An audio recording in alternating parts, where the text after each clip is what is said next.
दुखद पल रहता है जब कोई अपने को खो दे। और वहीं ये एक बेबस पिता जिसने सपने देखे कि इनके घर पहला बच्चा जो है वो आने वाला है। कारण क्या रहे ये तो जांच का विषय रहेगा, मगर जिस तरह से इनके द्वारा गंभीर आरोप लगाए जा रहे हैं, हर बार शख्स जो है वो सरकारी अस्पताल जाता है ताकि सारी सुविधाएं जो हैं वहाँ पे मिले, मगर अगर वहाँ पे इस तरह का कोई मामला सामने आ जाए तो इसके लिए भी किसी टीम का गठन होना चाहिए।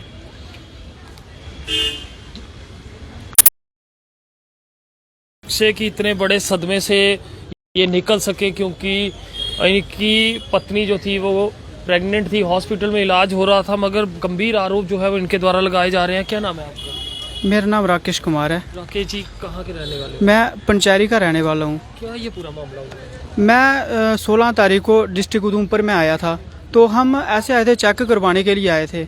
तो सुबह आए हम वहाँ पे चेक करवाने के लिए, वहाँ उन्होंने पूछा गुप्ता कोई है, तो उन्होंने चेक किया। तो उस वक्त ऐसे नॉर्मल था, कुछ नहीं था। हम अल्ट्रासाउंड करवाने के, वो कहने लगे अल्ट्रासाउंड आज नहीं होगी, तो है वो कहने लगे कि आप परसों आना।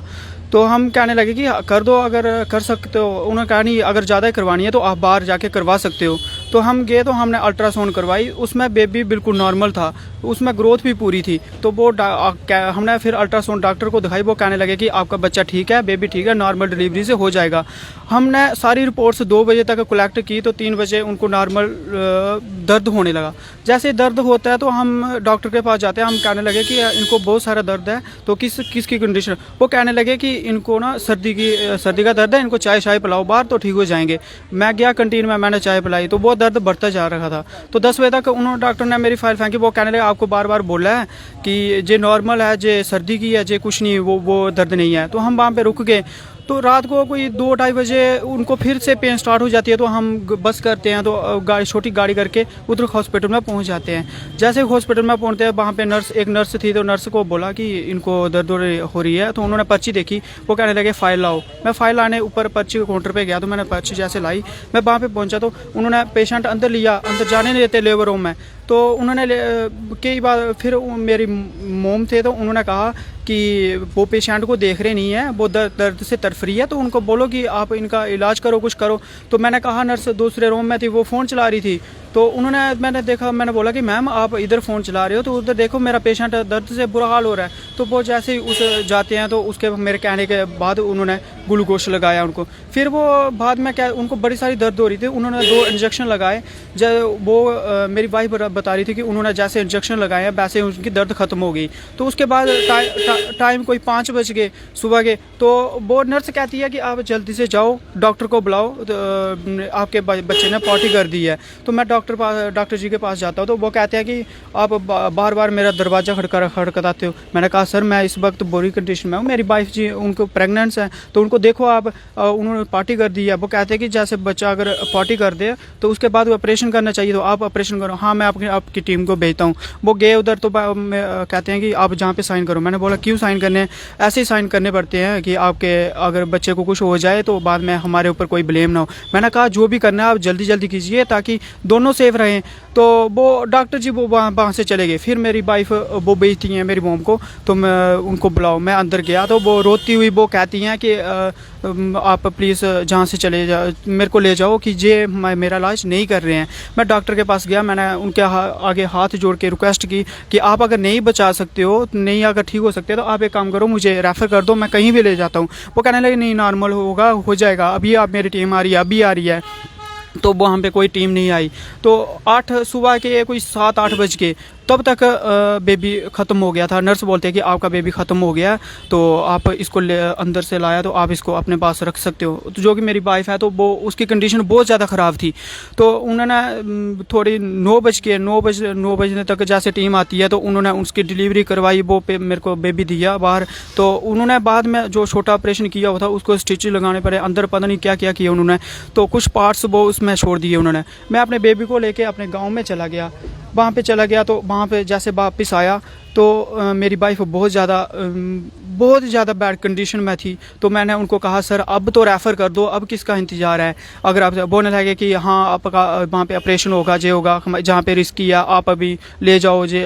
मैंने कहा ठीक है। फिर हमने उस वहाँ पे एम्बुलेंस के करने के बाद 5 बजे वो मेरे को जहाँ पे रेफ़र कर रहे हैं। तो जहाँ पे जैसे हम आते हैं, आपने एडमिट जो हुए थे वो किस हॉस्पिटल में हुए थे? वो डिस्ट्रिक्ट हॉस्पिटल उधमपुर में हुए थे। और वहाँ से हमें 16 तारीख को हम सुबह आए थे। दूसरे दिन 17 भी हो गई, 17 को वो हमें रेफ़र कर रहे हैं जहाँ पे जैसे बैड कंडीशन होती है।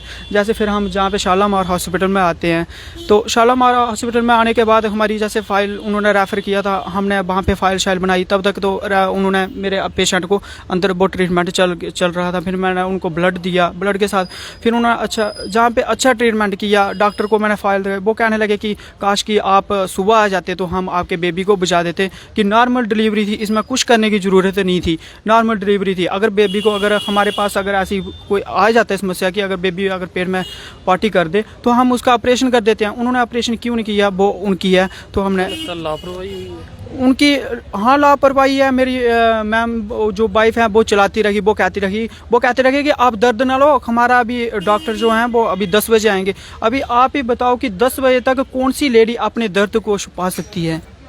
अभी मैं जैसे जहाँ पे आया तो इधर हॉस्पिटल में उसका ट्रीटमेंट चल रहा है, अभी भी चल रहा है। 4 दिन हो गए हमें जहाँ पे, तो अभी उनको बाढ़ में शिफ्ट कर दिया है। मगर अभी तो वो चल नहीं सकती हैं। अगर चल सकती तो मैं वहाँ पे जहाँ से लाता तो आपको दिखाता कि वो किस कंडीशन में है और मेरी माँ किस कंडीशन का है। मैं पूछना चाहता हूँ कि अगर एक माँ का दर्द क्या होता है। अगर हमारे घर में तो पहला बेबी था, अगर पहला ना होता दूसरा होता, तब भी तो बेबी एक पेरेंट्स जो हैं वो बेबी जो होता है, अगर गवर्नमेंट चलाती है कि बेबी को अगर अबॉर्शन नहीं करो, जे करवाओ करो, मगर डॉक्टर के ऊपर बोझ ये क्यों नहीं कहते कि अगर डॉक्टर के इतने लापरवाह क्यों हो सकते हैं।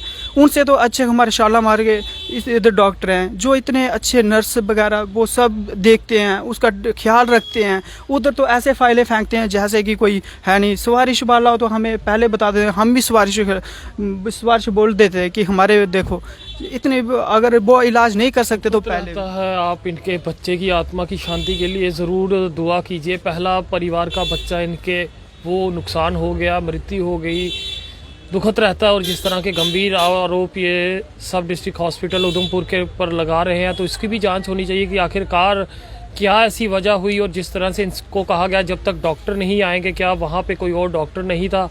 अगर वहाँ पे इस तरह का कोई पेशेंट होता तो क्या उसकी देख रेख करनी या फिर उस बच्चे की जान बचानी ज़रूरी नहीं है? अगर बच्चे ने अंदर पॉटी कर दी थी तो उसका तो तुरंत ऑपरेशन जो है वो होना चाहिए था, ऑपरेट करके बच्चे और माँ को बचाना चाहिए था। मगर बच्चे ने यहाँ पे जान गंवा दी अपनी, और दुख में ये पिता, भगवान इसे हौसला दे कि ये इस बड़े गम से बाहर निकल सके।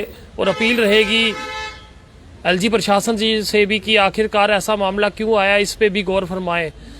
देखते रहें जेके चैनल। मुझे महेंद्रजीत सिंह और मेरे कैमरा पर्सन रघु को दीजिए इजाज़त। नमस्कार।